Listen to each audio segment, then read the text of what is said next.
Bien, hermanos, bendiciones. Vamos a ir al libro de los Hechos que estamos estudiando por delante. ¿Y por qué capítulo nos quedamos? ¿Se acuerdan? El 4, ¿4 qué? Exacto.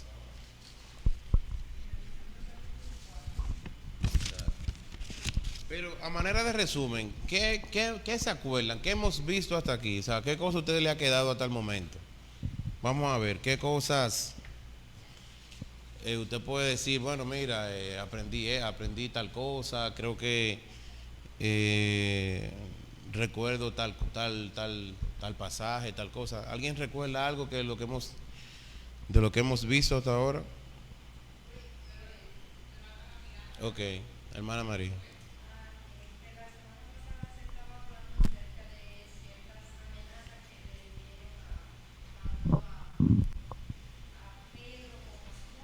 Ujú,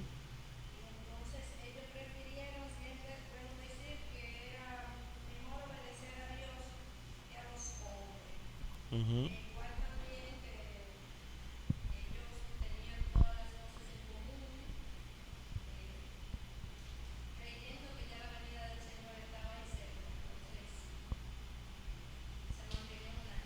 Ok. Ujú,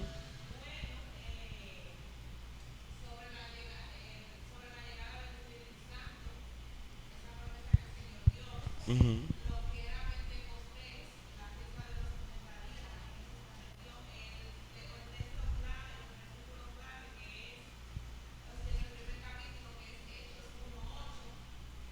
Ok.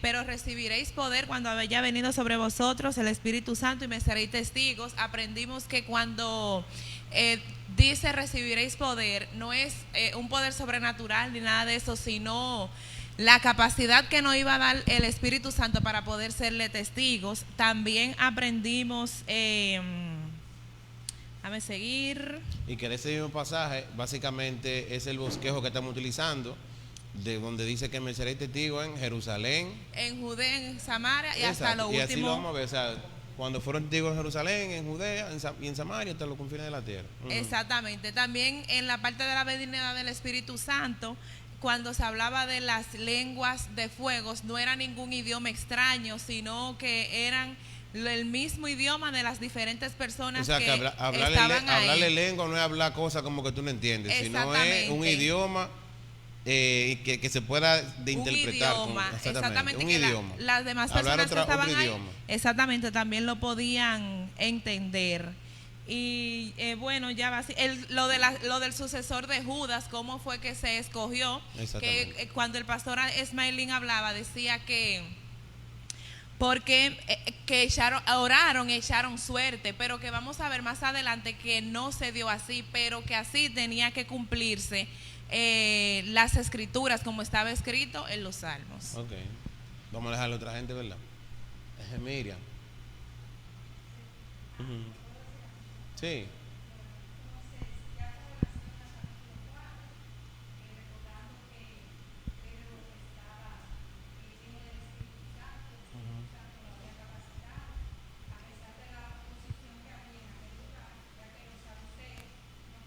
Resurrección. Los saduceos no creían en la resurrección y había un conflicto por esto. Entonces, Pedro, aún encima de esa oposición, nunca ellos dejaron de predicar la palabra de Dios. Inclusive allí en el capítulo 4, del versículo 9, 10, en el versículo 10, yo pude notar allí que Pedro, él le demostró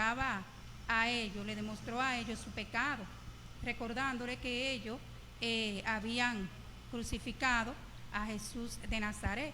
Pero también en el mismo capítulo 5, allí estudiándolo, en el versículo 30, también él vuelve de nuevo y les recuerda que ellos mataron y lo colgaron en un madero.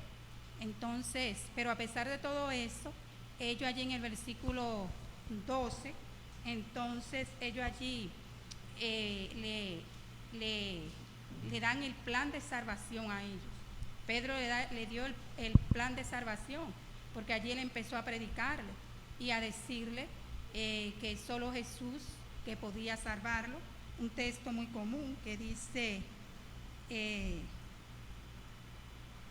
el 12, que en ningún otro hay salvación, porque no hay otro nombre bajo el cielo dado a los hombres en que podamos ser salvos. Es decir, que él le presentó el plan a ellos. Y allí mismo, en el mismo capítulo 5, también él volvió, en el 31, volvió también a presentarle el plan de salvación.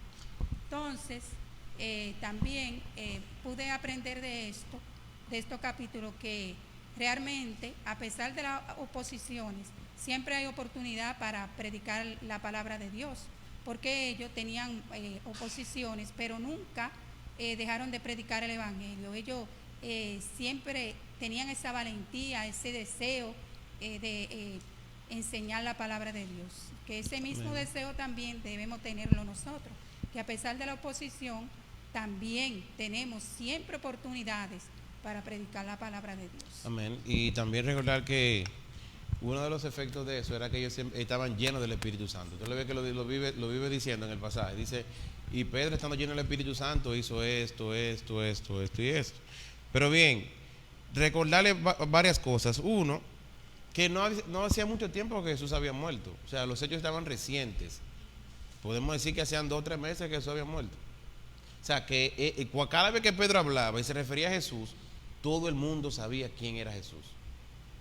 Eso era obvio, o sea, porque la misma gente que lo habían sentenciado a muerte son la misma gente del Sanedrín, la misma gente que estaban ahí todavía. O sea, estamos hablando de que hacía 2 o 3 meses nada más que se había dado ese suceso, y el pueblo había visto la trayectoria, el ministerio de Jesús aún estaba vivo y presente. Entonces, cada vez que Pedro se paraba y decía, lo reconocían como uno de los seguidores de Jesús, y el ministerio de Jesús era inminente en la vida de ellos y también en todo el que estaba presente ahí, porque estaba muy fresco todo lo que Jesús había hecho.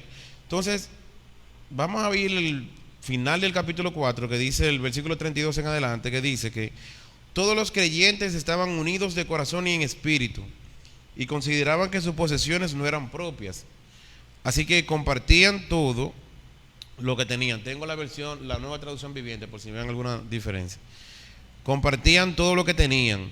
Los apóstoles daban testimonio con poder de la resurrección del Señor Jesús, y la gran bendición de Dios estaba sobre todos ellos.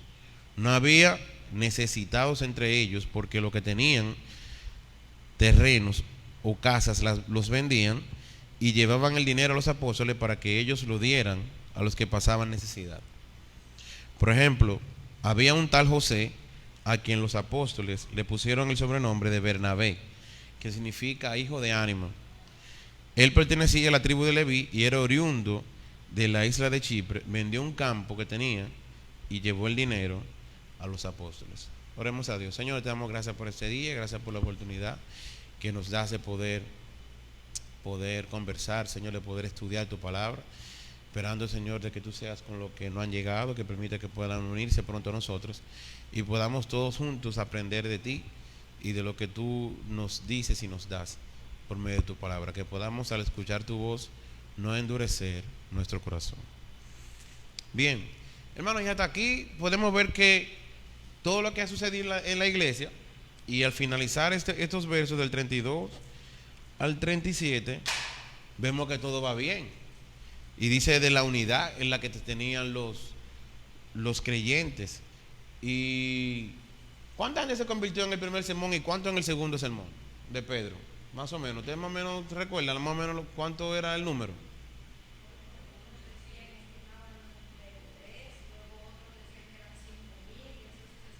O sea, que estamos hablando más o menos 3,000 y 5,000. Estamos hablando de un ejemplo de que sean alrededor de 8,000 personas, mal contadas. Mi iglesia de 8,000 personas, mal contada. Y por último se ve algo que eran muy unidos. ¿Y qué fue lo que dijo Jesús en Juan, en el libro de Juan, capítulo 13:55, si mal no recuerdo? Dice que el mundo conocerá que sois mis discípulos ¿De qué manera se van a dar cuenta? Si tuvierais amor los unos por los otros. Y una de las cosas que se cumplió precisamente en este pasaje de aquí. El amor, o sea, el amor el uno por otro. Una persona que quizás tuviera uno o dos pertenencias, la cedía y la compraba. ¿Para qué? Para suplir a otro que no tenía quizás para la comida. Y aquí se ve de la manera práctica. Pero dice el versículo 36, por ejemplo, un ejemplo de lo que él dice anterior, es que dice que la gente vendía, lo que tenían varias propiedades, vendían su propiedad, y lo que costaba se lo daban a los líderes, y los líderes entonces administraban eso y lo llevaban a la gente que más necesitados estaban. Dicen un tal José, aquí los apóstoles le pusieron por sobrenombre Bernabé. Y esta es la introducción de Bernabé, un personaje fundamental aquí en el libro de los Hechos, y vemos aquí cómo nace, cómo vemos la historia de Bernabé. Dice que es oriundo de Chipre y que era levita. Los levitas no estaban supuestos a tener posesiones. Es una de las cosas que no sé si ustedes recuerdan, que no se le dio heredad. ¿Se recuerdan allá atrás? Que no se le dio heredad. O sea, no sabemos cómo él, siendo levita, tenía esta propiedad. Posiblemente para ese tiempo eso no se estaba llevando a cabo como en el principio. Quizá ya para ese tiempo esa práctica que se vio en el principio posiblemente no se daba, o no sabe, la Biblia no lo dice. No sabemos básicamente por qué él tenía esa propiedad, o la heredó de un familiar, no sabemos exactamente.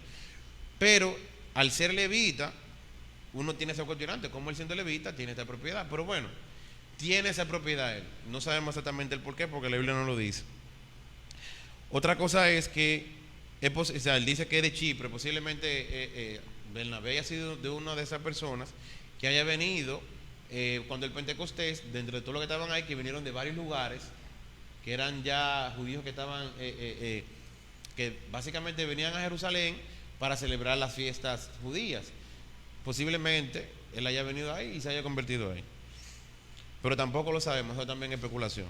Pero sí, él era de Chipre.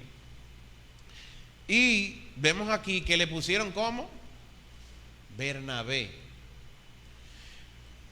Él se llamaba José y por sobrenombre le pusieron Bernabé. Y ¿cómo dice su versión? Hijo de consolación, ¿verdad?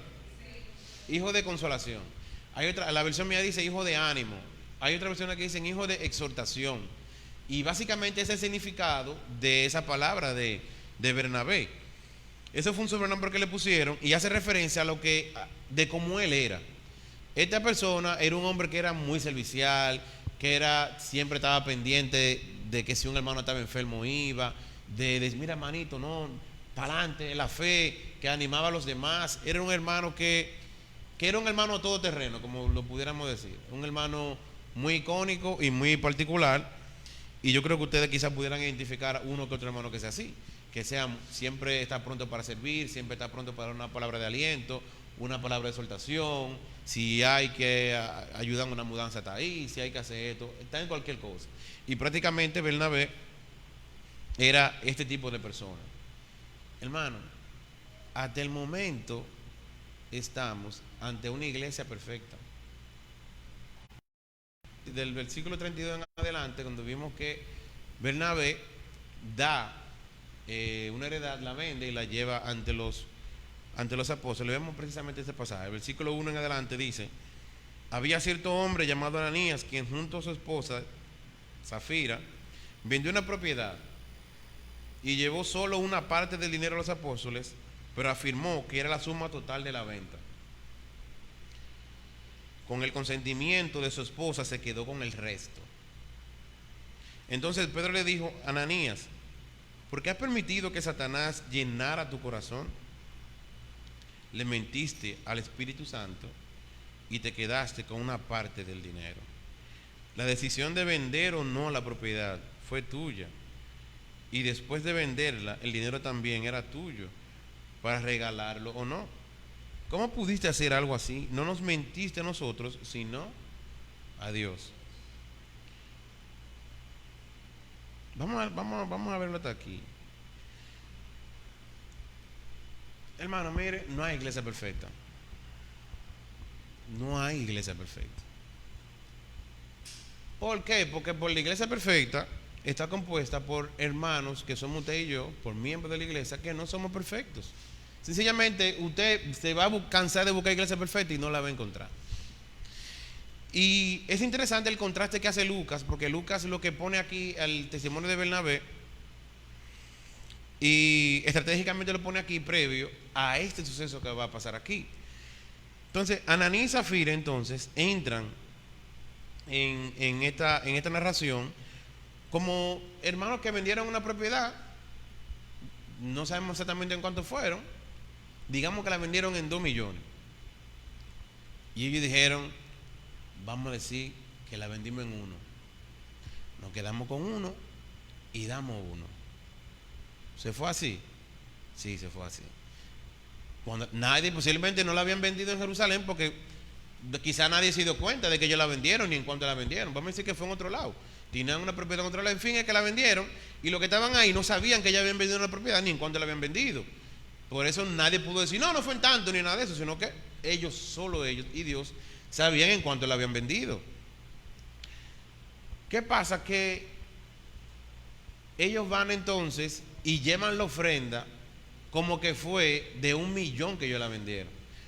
Por poner el ejemplo, pero en verdad ellos la vendieron en más dinero. Y es interesante como dice Pedro, dice, ¿por qué has permitido que Satanás llenara tu corazón? ¿Qué habrá pasado por la mente de esta gente? Lo que sí pudiéramos inferir es que motivados quizás por lo que habían visto en Bernabé, cómo Bernabé lo hizo, y quizás el reconocimiento que tuvo Bernabé, quizás, oye, pero mira, la gente quizás diciendo, oye, pero Bernabé es un siervo de Dios, wow, Bernabé hizo esto, hizo aquello. Quizás ellos también quisieran buscar ese reconocimiento, quisieron tener esa gloria, quisieron tener eso que se le reconoció a Bernabé y tener como esa estima de los demás, pero sin pagar el precio que pagó Bernabé. Si no, me quedo con una parte y también gozo de la reputación de los demás hermanos de la iglesia y ante la congregación y quedo bien. El diablo los tentó y ellos dejaron que el diablo llenara su corazón con esta mentira y con esta hipocresía ante la iglesia y ante los líderes y demás.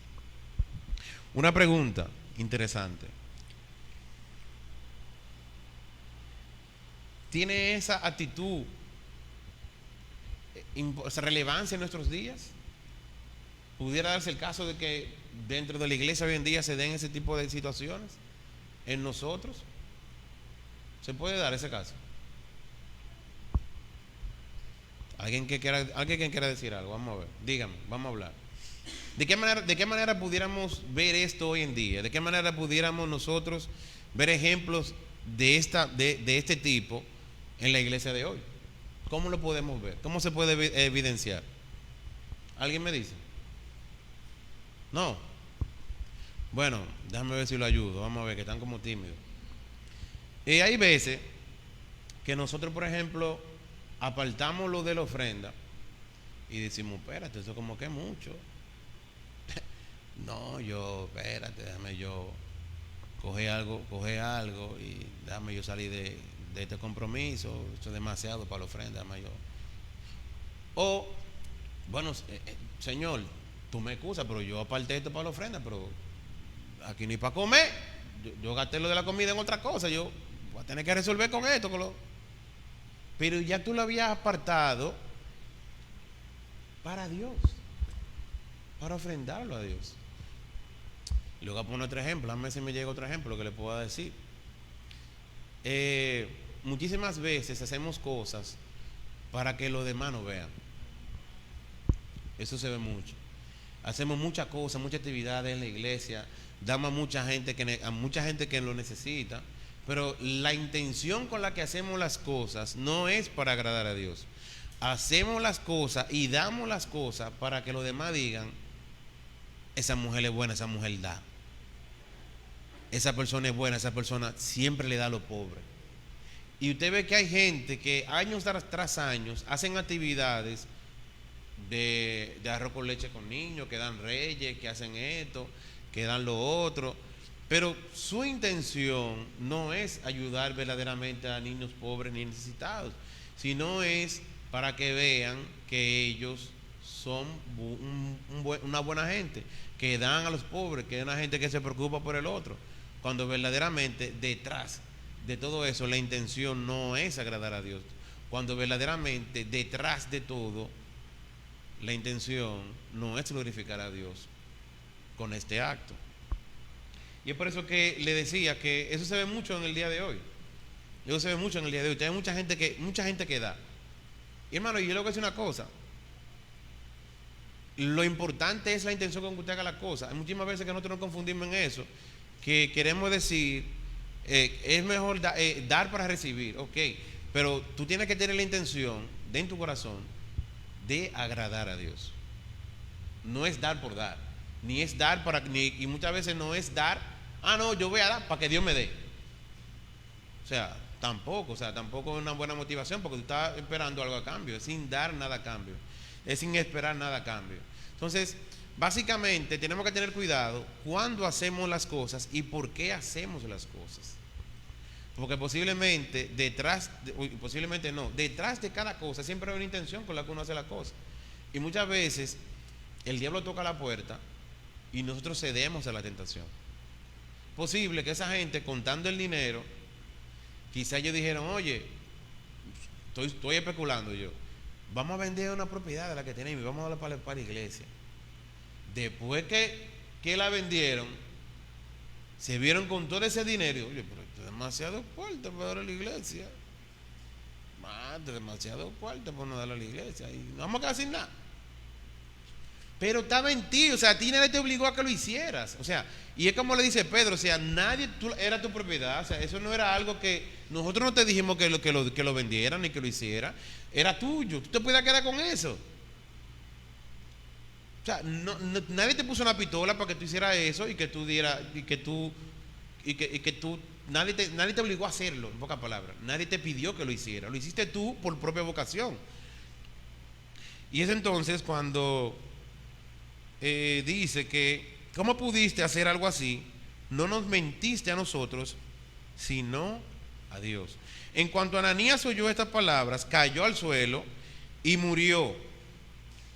Todos los que se enteraron de lo sucedido quedaron aterrados. Después, unos muchachos se levantaron, lo envolvieron en una sábana, lo sacaron y lo enterraron. Como 3 horas más tarde, después de 3 horas que pasó el suceso con Ananías, con el hombre, 3 horas después, entró su esposa sin saber lo que había pasado. Pedro le preguntó, ¿fue este todo el dinero que tú y tu esposo recibieron por la venta de su terreno? Sí, contestó ella, ese fue el precio. Y Pedro le dijo, ¿cómo pudieron ustedes dos siquiera pensar en conspirar para poner a prueba el Espíritu del Señor de esta manera? Los jóvenes que enterraron a tu esposo están justo afuera de la puerta, ellos también te sacarán cargado a ti. Al instante ella cayó al suelo y murió.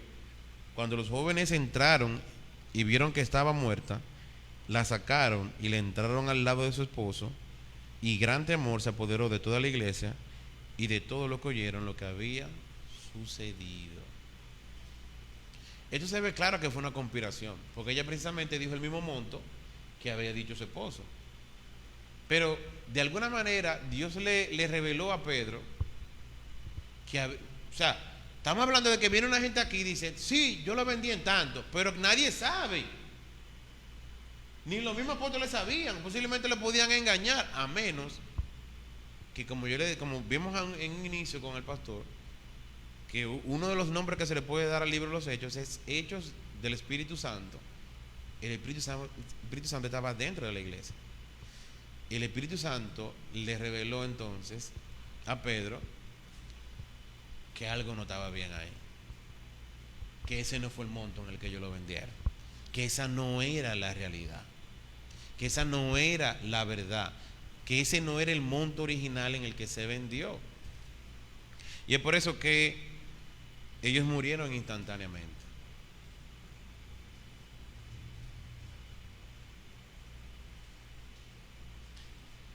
Otra cuestión interesante, no sé si ustedes lo notan, que esto es uno de los pasajes que también que sirve para demostrar algo. Fíjense en algo. Dice que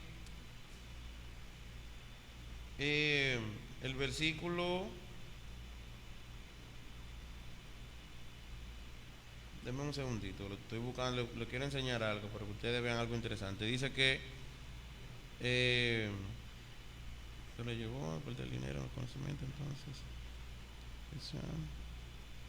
no nos mentiste a nosotros sino a Dios.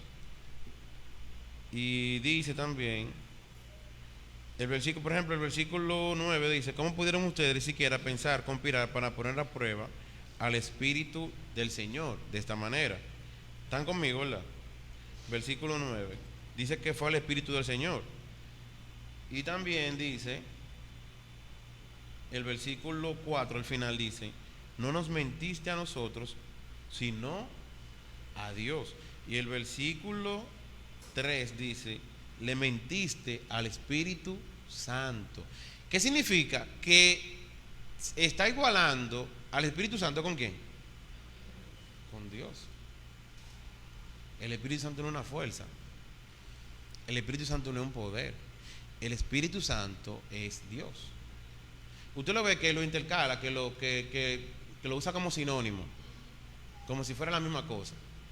Bueno, no le mentiste al Espíritu Santo, le mentiste al Espíritu Santo. Después dice, bueno, le mentiste a Dios.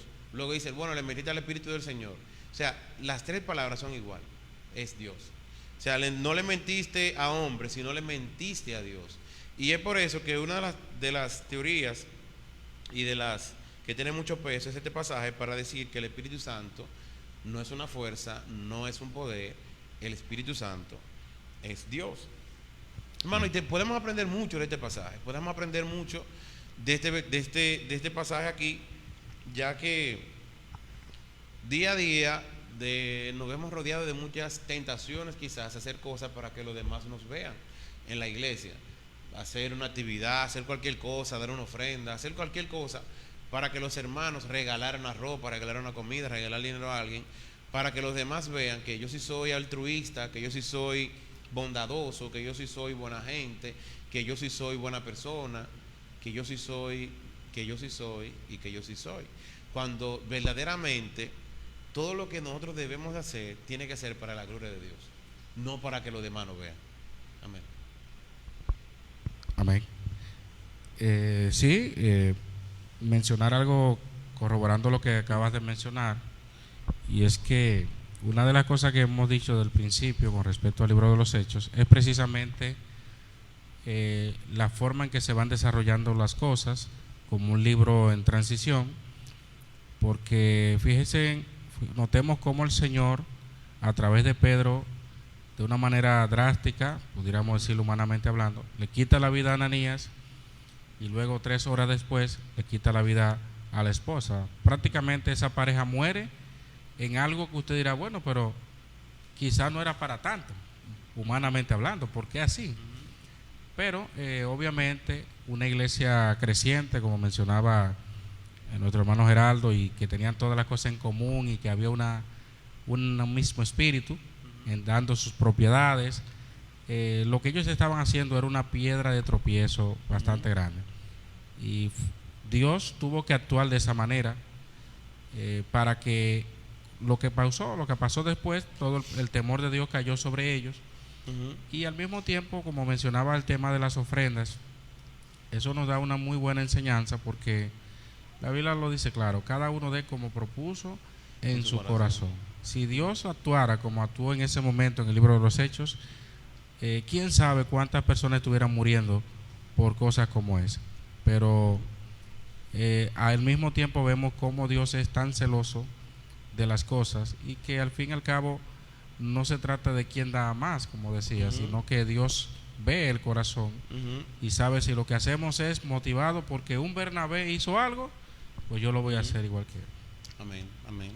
Así es, o sea, y si algo nos deja claro el pasaje, es que a Dios no le agrada eso. Eso es claro. A Dios no le agrada este tipo de actitud. Si usted va a hacer algo así, mejor ni lo haga, mejor ni dé. Porque ellos no tenían la obligación de hacerlo. Y murieron de esta manera. Este pasaje también es muy comparado con el de Josué capítulo 7, con el pecado de Acán. Recuerden que el pueblo de Israel venía de ganarle a Jericó y venía en avance. Y precisamente dice el capítulo 7 de Josué, dice que sin embargo Israel desobedeció las instrucciones sobre lo que debía ser apartado por el Señor, para el Señor. Un hombre llamado Acán había robado alguna de esas cosas consagradas, así que el Señor estaba muy enojado con los israelitas. Acán era hijo de Carmi, un encendiente de Sinri, hijo de Sera, de la tribu de Judá. Eso en Josué capítulo 7, versículo 1. También esto se compara con esto porque también Israel en crecimiento también tuvo esta piedra en el camino que también mermó el crecimiento del pueblo, ya que el pueblo venía de ganarle a Jericó, una nación grande, un pueblo grande, y pierde con Ai, pequeñito. Pero precisamente ¿por qué? Precisamente porque tenían en sí y habían hecho algo de lo cual Dios dijo que no tomara, y tomaron y retuvieron, como dice la Reina Valera, retuvo para sí, uno de ellos retuvo para sí Acán, un lingote y un manto babilónico.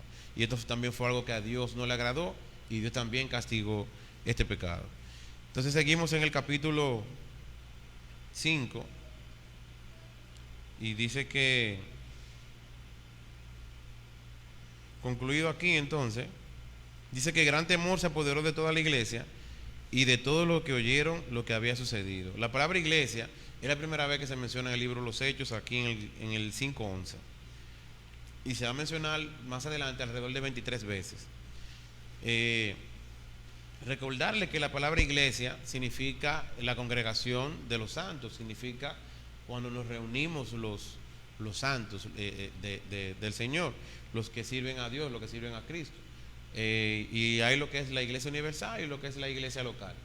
La iglesia local está circunscrita, un ejemplo aquí, a la iglesia de Benecer, a la iglesia de la Central, a la iglesia de la Punta de Pescadores, etcétera, etcétera. Esa es una iglesia local. La iglesia universal tiene que ver con la reunión de todos los creyentes a través de todas las épocas. Esa es la diferencia básicamente de lo que es una iglesia universal y de lo que es una iglesia local.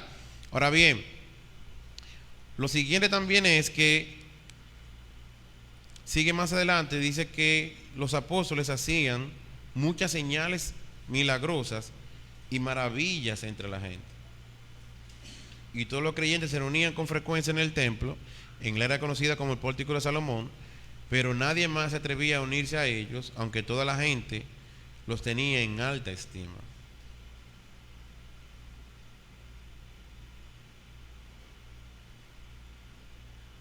Aunque toda la gente los tenía en alta estima, sin embargo, cada vez más personas, multitudes de hombres y mujeres creían y se acercaban al Señor. Como resultado del trabajo de los apóstoles, la gente sacaba a los enfermos a las calles en camas y camillas para que la sombra de Pedro cayera sobre algunos de ellos cuando él pasaba. Multitudes llegaban desde las aldeas que rodeaban a Jerusalén y llevaban a sus enfermos, a los que estaban poseídos por espíritu maligno, y todos eran sanados. Luego de este suceso, de que el Señor trae de manera, ¿cómo le digo? De manera bruta, de manera sorprendente y de manera tajante la muerte de Ananías y Zafira. Esto afectó mucho a la iglesia, pero también el Señor utilizó este castigo y este juicio para poder reprender y también para poder cortar lo malo y que el crecimiento de la iglesia pueda seguir. Estas cosas obviamente resultó como un tropezón en la iglesia. Y porque tú dices, oye, ¿cómo va a ser que un creyente tenga en su corazón la intención de hacer estas cosas? ¿Cómo una gente en la iglesia hacer eso? ¿Cómo una gente va a planificar hacer eso? Hermano, el diablo todos los días toca la puerta de nosotros, todos los días, con muchísimas cosas. Y usted, me imagino que también lo vive eso, todos los días, con diferentes tentaciones. Pero es como decía el apóstol Pedro: ¿cómo permitiste que Satanás llenara tu corazón? Y cómo permitiste, y cómo creíste, y cómo cediste al pecado. Entonces le decía que luego de esto, entonces, muchas señales y prodigios fueron hechos por los apóstoles, a tal punto de que inclusive hasta con la sombra de que cuando cruzaban los apóstoles la gente se sanaba. Ahora bien, yo le hago una pregunta: ¿los dones de sanidades siguen hoy en día como este tipo de cosas? ¿Están vigentes hoy en día el don de sanidad y de hacer milagros? Alguien que me diga qué piensa de eso. ¿Todavía existe? ¿Todavía podemos ver milagros y sanidades de esta manera?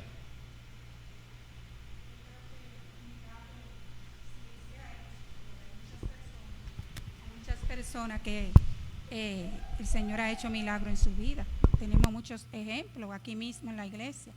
Por eso yo creo que el don de milagro, el hacer milagros, el Señor, ¿verdad?, obrando en su misericordia y en su gracia, sí, las personas pueden recibir su sanidad. Dayo.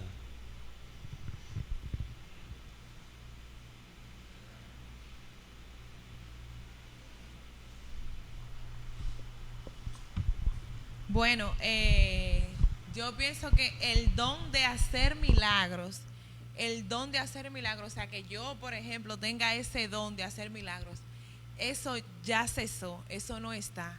Ya que el Señor obre en la vida, por ejemplo, de una enfermedad mía, o como lo ha hecho de cualquier hermano, eso sí, el Señor soberanamente puede obrar de esta manera, pero eso se utilizó en esos tiempos, como decía, para las señales, que iban a acompañar a los apóstoles, eso en aquel tiempo. También hay otra cosa, que es que eso se ha confundido en estos tiempos, de que, por ejemplo, hacen una gran campaña de milagros y sanación, y eso lo presentan como un atractivo para que las personas vengan al Señor. ¿Qué pasa con los milagros de estos tiempos? Que, o sea, eso es una cosa que, por ejemplo, pude caminé, cuando esa emoción de que ya pude caminar y yo empiezo mi vida normal se me va, así mismito se me va ahí lo que me convertí en ese momento, ¿me entiendes? Si no es una obra genuina como la que el Espíritu Santo hace, realmente esa conversión no fue válida, que eso es el don de milagro que se usa ahora. No que el Señor no obre soberanamente y pueda sanar a una persona como lo ha hecho, y a un enfermo sí, pero el don de milagro, por ejemplo, que una persona pueda tener, eso es eso.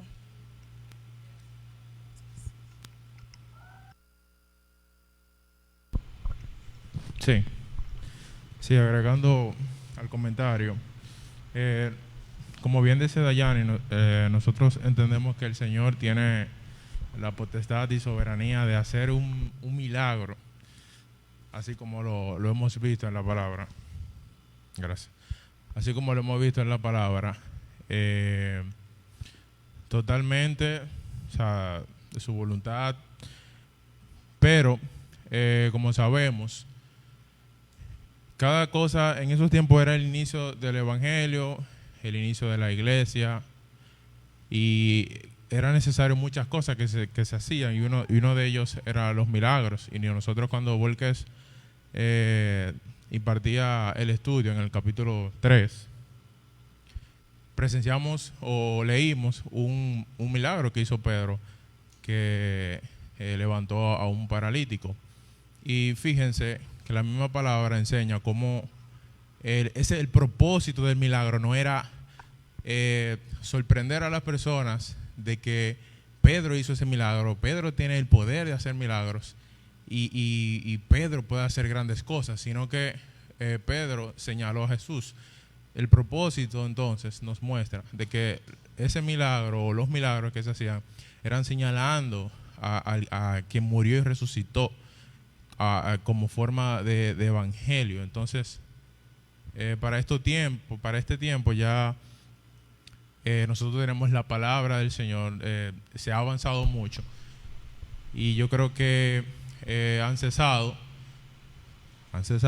Sin embargo, como dije al inicio, Dios tiene la potestad de hacer grandes cosas cuando quiere, en cualquier época y donde quiera. Amén. Yo creo que usted ¿qué dice el último versículo? La última parte del versículo 16. ¿Qué dice? Algunos eran sanados.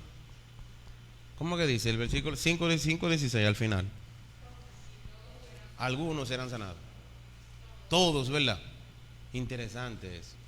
Hoy en día eso no se ve.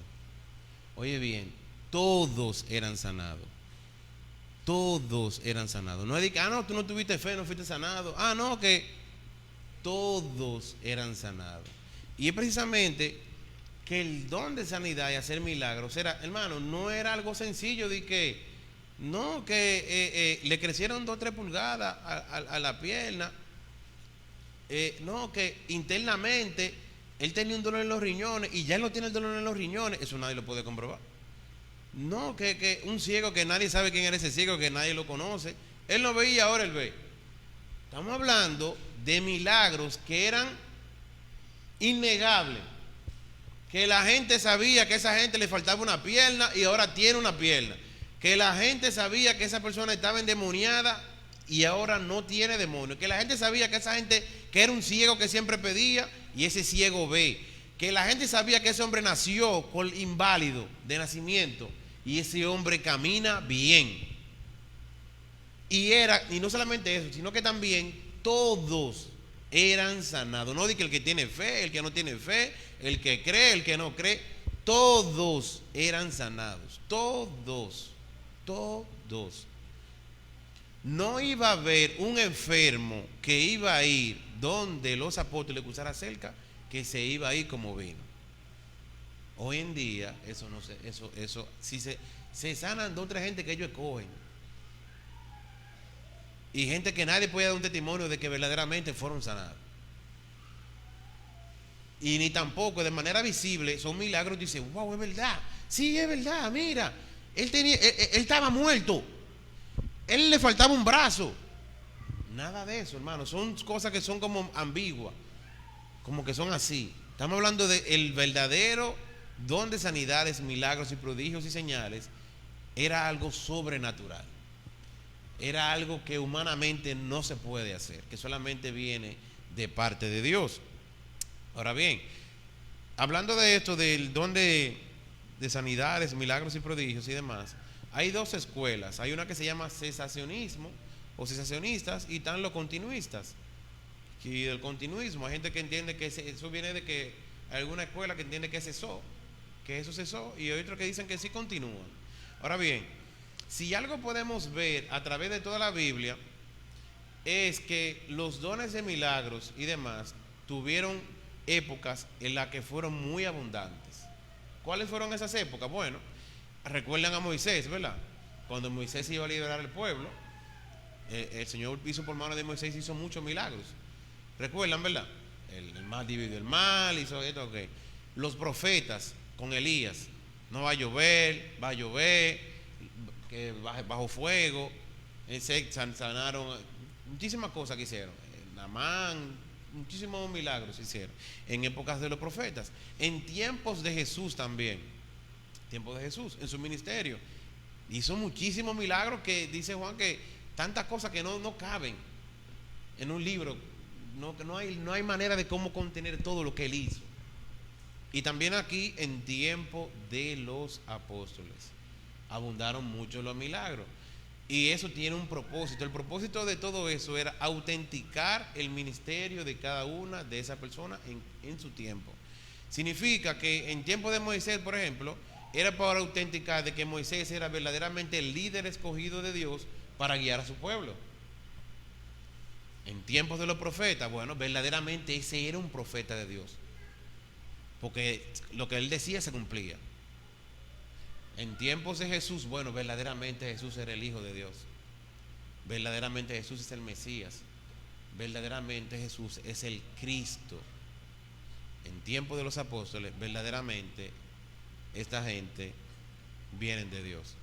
Verdaderamente esta gente son seguidores de Jesús, porque precisamente los mismos milagros que él hacía los vemos ahora en ellos. Esto no puede ser normal. Esta gente tiene que estar con Dios. Esta gente tiene que estar siendo guiados por Dios, porque no hay otra manera de explicarlo sino poniendo a Dios al lado. Porque por mano de ellas, por ellos, porque nosotros conocemos a Pedro. Pedro era un pecador, hombre, ahí, un hombre que siempre estaba pecando, que uno siempre lo veía ahí pecando. Y ahora vemos a este hombre hablando fino, este hombre hablando muy decente, hablando muy cosas y sanando gente. ¿Y de cuándo a dónde? Cuando este hombre yo lo conocía ahí vendiéndome pecado. O sea, estamos hablando de que verdaderamente eran prodigios y eran milagros que eran de manera indubitable, que no había forma de usted decir que no, que verdaderamente Dios estaba detrás del asunto. Finalizamos entonces en el versículo 16, ¿verdad? Entonces seguimos entonces en el versículo 17, dice que el sumo sacerdote y sus funcionarios, que eran saduceos, se llenaron de ¿qué? Bueno, mi versión dice que se llenaron de envidia o celos, ¿verdad? Arrestaron a los apóstoles y los metieron en la cárcel pública. Pero un ángel del Señor llegó de noche, abrió las puertas de la cárcel y los sacó. Luego les dijo: vayan al templo y denle a la gente ese mensaje de vida. Así que al amanecer los apóstoles entraron en el templo, como se les había dicho, y comenzaron a enseñar de inmediato. Cuando llegaron el sumo sacerdote y sus funcionarios, convocaron al concilio supremo, es decir, a toda la asamblea de los ancianos de Israel, al Sanedrín en pocas palabras. Luego mandaron a sacar a los apóstoles de la cárcel para llevarlos a juicio, pero cuando los guardias del templo llegaron a la cárcel, los hombres ya no estaban. Entonces regresaron al concilio y dieron el siguiente informe: la cárcel estaba bien cerrada, los guardias estaban afuera en sus puestos, pero cuando abrimos las puertas no había nadie. ¿Les recuerda algo de eso a ustedes? ¿Se acuerdan cuando Jesús no movió la piedra para salir?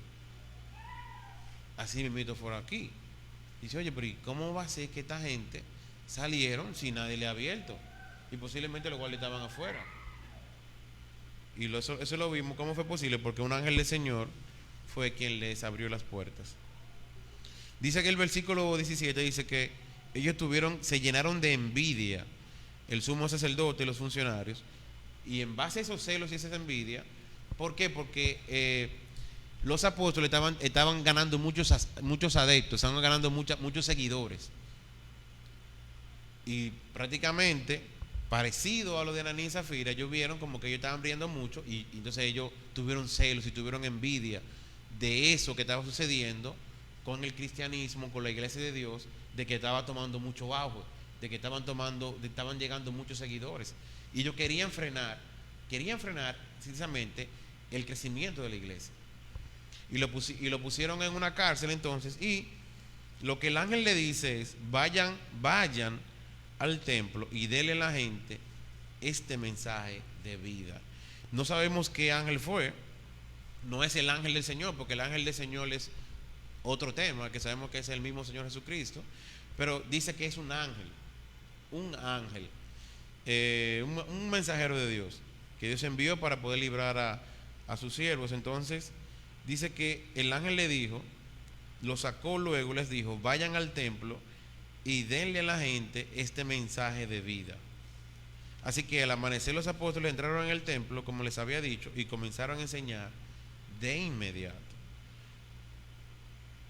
Entonces llegan los funcionarios, el sumo sacerdote y demás, y entienden que ellos están en la cárcel, y cuando van a la cárcel, ¿qué pasa? Ellos no están en la cárcel. De manera milagrosa, el Señor les proveyó salir de la cárcel, y es entonces cuando ellos vieron a otra persona y le dicen: mira, no, ellos están allí, ellos están predicando allí. Entonces regresaron al concilio y dieron un informe de que la cárcel estaba bien cerrada, los cuales estaban afuera de sus puestos, pero cuando abrimos las puertas no había nadie. Cuando el capitán de la guardia del templo y los sacerdotes principales oyeron esto, quedaron perplejos y se preguntaban en qué iba a terminar todo el asunto. ellos no sabían qué iban a hacer. Ellos estaban, en pocas palabras, peleando con el mismo Dios, con la obra de Dios, con el crecimiento de la iglesia de Dios. Entonces alguien llegó con noticias sorprendentes. Los hombres que ustedes metieron en la cárcel están en el templo enseñando a la gente.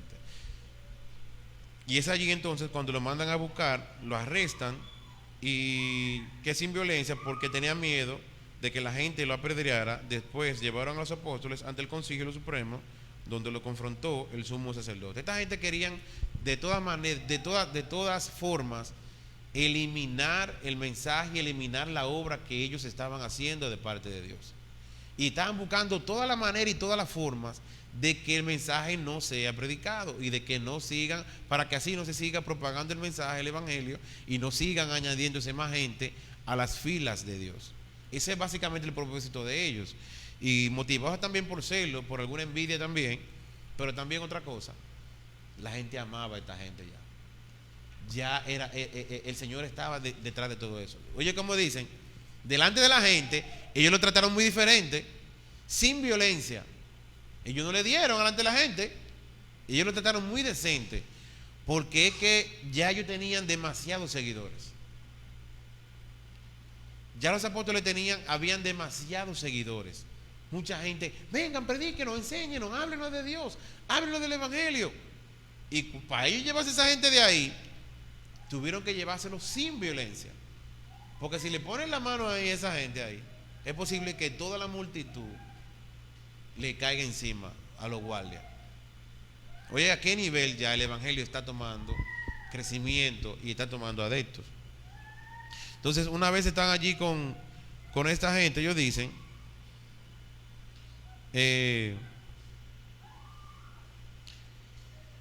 después llevaron los apóstoles ante el Concilio Supremo, donde los confrontó el sumo sacerdote. Les ordenamos estrictamente que no enseñaran nunca más en nombre de ese hombre. Les dijo, en lugar de eso, han llenado a toda Jerusalén con la enseñanza acerca de él y quieren hacernos responsables de su muerte. ¿Qué habían hecho los apóstoles? Habían llenado a toda Jerusalén con este mensaje. ¿Usted sabe qué? Esto nos dice mucho a nosotros. Esto nos deja decir mucho a nosotros, porque nosotros muchísimas veces en el barrio, muchas veces no le predicamos ni al vecino. Ahí tenemos amigos de 8.200 años y nosotros no le predicamos. Nosotros nunca tenemos tiempo para llevarle el evangelio, nunca tenemos tiempo para llevarle a un compañero de trabajo, a una visita, a un familiar. Los apóstoles habían llenado toda Jerusalén del evangelio, de la palabra de Dios. Habían llenado todo. Esta gente eran todo el tiempo llevando el mensaje de la palabra de Dios. Y a nosotros nos cuesta tanto quizás llevarle. Y mira, y es tan fácil, hay veces que la gente viene sola de uno. Y muchas veces le aprovechamos eso. Ay, fulano, yo quiero hablar contigo, yo quiero decirte esto. Y vienen y le dicen, mira, me está pasando este problema, esto. Hermano, es una oportunidad para que usted le predique a esa gente. Y muchísimas veces ni eso hacemos. En otras ocasiones hay gente que le dice, no, porque mira, que la comida está cara, que esto. Y nosotros en vez quizás de decir, bueno, y aprovechar eso como pretexto para llevar el evangelio, lo que nos amoldamos y decimos, bueno, es verdad, la cosa está dura, no sé qué vamos a hacer, está difícil la cosa, es verdad. Muchachos, yo no sé ni quién lo va a hacer, la cosa está demasiado cara y cosas. En vez de nosotros muchísimas veces tomar la delantera, tomar esto de pretexto en la conversación y llevar el evangelio, lo que hacemos es que nos amoldamos a la conversación que la gente tiene. Y empezamos también quizás a tener una conversación vana y no una conversación que pueda llevarle el mensaje del evangelio que transformó su vida y que transformó mi vida. Un evangelio que salva y transforma vidas. Entonces ellos le dicen oye, nosotros le hicimos a ustedes que no prediquen en el nombre de este Señor que murió, que no prediquen este mensaje, y ustedes hicieron todo lo contrario de lo que nosotros le dijimos. Incluso nos quieren hacer a nosotros responsables por la muerte de él. Entonces, pero Pedro y los apóstoles respondieron: nosotros tenemos que obedecer a Dios antes que a cualquier autoridad humana. En su versión dice antes que a los hombres. El Dios de nuestros antepasados levantó a Jesús de los muertos después de que ustedes lo mataron colgándolo en una cruz. Luego Dios lo puso en un lugar de honor a su derecha como príncipe y salvador. Lo hizo para que el pueblo de Israel se arrepintiera de sus pecados y fuera perdonado. Nosotros somos testigos de estas cosas, y también lo es el Espíritu Santo dado por Dios a todo lo que le obedecen. Es interesante ver cómo qué tan convencidos estaban los apóstoles de cuál era el propósito de ellos, para lo cual Dios los llamó. Ellos estaban totalmente claros de cuál era su misión y qué era lo que ellos tenían que hacer. Es interesante ver que esta gente, incluso advirtiéndole enfáticamente de que le van a hacer daño, de que posiblemente lo van a matar o que le van a hacer algo, esta gente no tiene miedo de nada de eso.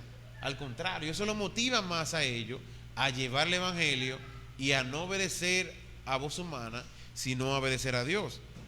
Lo interesante también es ver aquí cómo dice que nosotros somos testigos de estas cosas, y también lo es el Espíritu Santo dado por Dios a todo lo que le obedecen. Como les decía ahorita, la obra de Jesús había quedado muy reciente todavía en todo el pueblo. La gente todavía tenía en su memoria muchísimas cosas que Jesús había hecho. Todo el que estaba ahí conocía y tenía la imagen fresca de Jesús. Entonces ellos le dicen: nosotros predicamos en nombre de este Jesús que ustedes mataron, pero que ahora está a la derecha de Dios. Este Jesús no se quedó en un sepulcro, sino que este Jesús está en el cielo y está a la diestra de Dios. Y es a este Jesús que nosotros predicamos. En pocas palabras, este Jesús está vivo.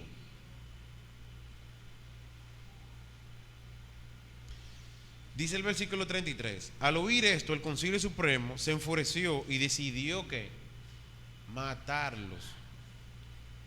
Pero uno de los miembros, un fariseo llamado Gamaliel, experto en la ley religiosa y respetado por toda la gente, se puso de pie y ordenó que sacaran de la sala del concilio a los apóstoles por un momento. La conversación se dio más acalorada porque la palabra que le dieron los apóstoles lo que hizo fue que enfureció más a los líderes del Sanedrín. Y dijeron: oye, por esta gente hay que matarlo ya, porque esta gente, lo que nos están haciendo a nosotros culpables, esta gente no nos quieren obedecer, no nos quieren respetar. Hay que salir de esta gente definitivamente. Esta gente hay que eliminarlo, esta gente hay que matarlos. Pero como yo les decía ahorita a ustedes, ellos no se estaban dando cuenta que ellos estaban persiguiendo la obra del mismo Dios, que ellos estaban peleando contra el mismo Dios, que eso era prácticamente el pleito de la piedra y el huevo. No hay forma de usted ganar ahí en ese sentido. Y es por eso entonces que Gamaliel, el maestro del apóstol Pablo, que más adelante lo va a decir, un maestro, un doctor de la ley, fariseo, líder religioso también, muy respetado ante la gente por su sabiduría, por su trayectoria, por todo lo demás, dice que se puso de pie y ordenó que sacaran de la sala del concilio los apóstoles por un momento. Entonces les dijo a sus colegas: hombres de Israel, tengan cuidado con lo que piensan hacerle a estos hombres. Hace algún tiempo hubo un tal Teudas, quien fingía ser alguien importante. Unas 400 personas se le unieron, pero a él lo mataron, y todos sus seguidores se fueron cada cual por su camino. Todo el movimiento se redujo a nada. Después de él, en el tiempo en que se llevó a cabo el censo, apareció un tal Judas de Galilea. Logró que gente lo siguiera, pero a él también lo mataron, y a todos sus seguidores se dispersaron. Así que mi consejo es que dejen a esos hombres en paz, pónganlos en libertad. Si ellos están planeando y actuando por sí solos, pronto su movimiento caerá. Pero si es de Dios, ustedes no podrán detenerlo, tal vez hasta se encuentren peleando contra Dios. ¿Cuánta sabiduría en este consejo? Este pueblo podemos, más adelante, la semana que viene, vamos a dejarlo hasta aquí, vamos a verlo un poco más ampliado, estas implicaciones. Pero es interesante cómo este hombre ve un poco más allá de que esta gente estaban ciega. Esta gente entendían que estaban haciendo la cosa bien, matando a esta gente. Dicen, oye, pero no hay que llegar tan lejos, no hay que llegar ahí, tengan cuidado. Y puso de ejemplo de dos personas que anteriormente habían surgido, habían ganado mucha gente, pero al morir y desaparecer, ya, se quedó su ministerio allí. Y esto es lo interesante por el cual el cristianismo, la iglesia de Dios, se diferencia de todos los demás. Tenemos un Dios vivo, no un Dios que está muerto, sino un Dios vivo y presente por medio del Espíritu Santo en medio de su iglesia. Así que en el día de hoy nos quedamos con esto, nos quedamos con tantas enseñanzas acerca del libro de los Hechos, tantas enseñanzas acerca como de los milagros que vimos, acerca de tener pendiente y siempre claro de para quién hacemos las cosas, que lo que vamos a dar a Dios con la intención con la que se lo vamos a dar a Dios también es importantísimo. No dar por dar, no dar para que nos vean, no dar para llamar la atención, no hacer las cosas para tener gloria, para ser visto, para brillar, como en buen dominicano decimos, para que nos den reconocimiento, para que la gente diga, wow, qué bueno ese muchacho, wow, qué servicial es, wow, cuánto esa persona da, sino con las intenciones y con las motivaciones correctas. Si alguien tiene alguna pregunta, si queda algo por preguntar, sí.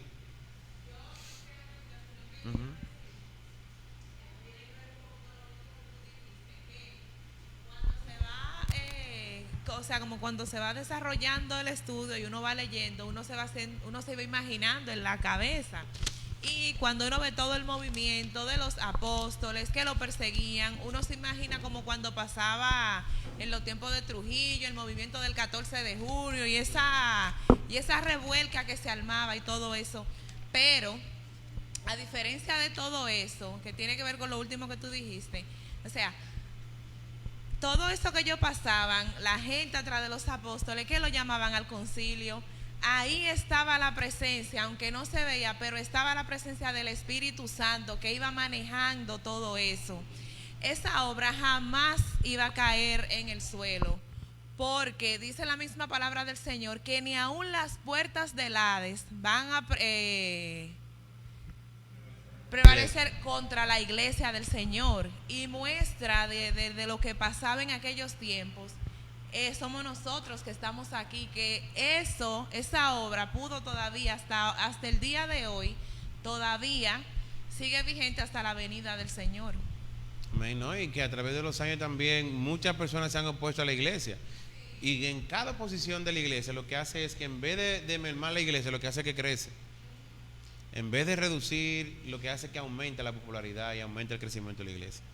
Si alguien tiene otra pregunta, otro aporte, este es el tiempo antes de terminar entonces en oración. Amén. Oremos a Dios entonces. Señor, gracias por este día, gracias por tu palabra, gracias, Señor, porque nos has dicho en el día de hoy. Esperamos, Señor, de que podamos haber aprendido, Dios, de todo este tiempo, Dios, de estudio, y que podamos llevarlo, Señor, a nuestra vida y a nuestra práctica diaria. Esperando de que tú seas con nosotros y que permita, Dios, que cada miércoles podamos seguir escudriñando tu palabra, seguir añadiendo conocimiento para poder servirte mejor. Sé con aquellos hermanos que no pudieron estar, Señor, que todo pueda estar bien y que también siga siendo con los que no se han integrado, que también se puedan integrar, para que juntos podamos escucharte y también poner en práctica lo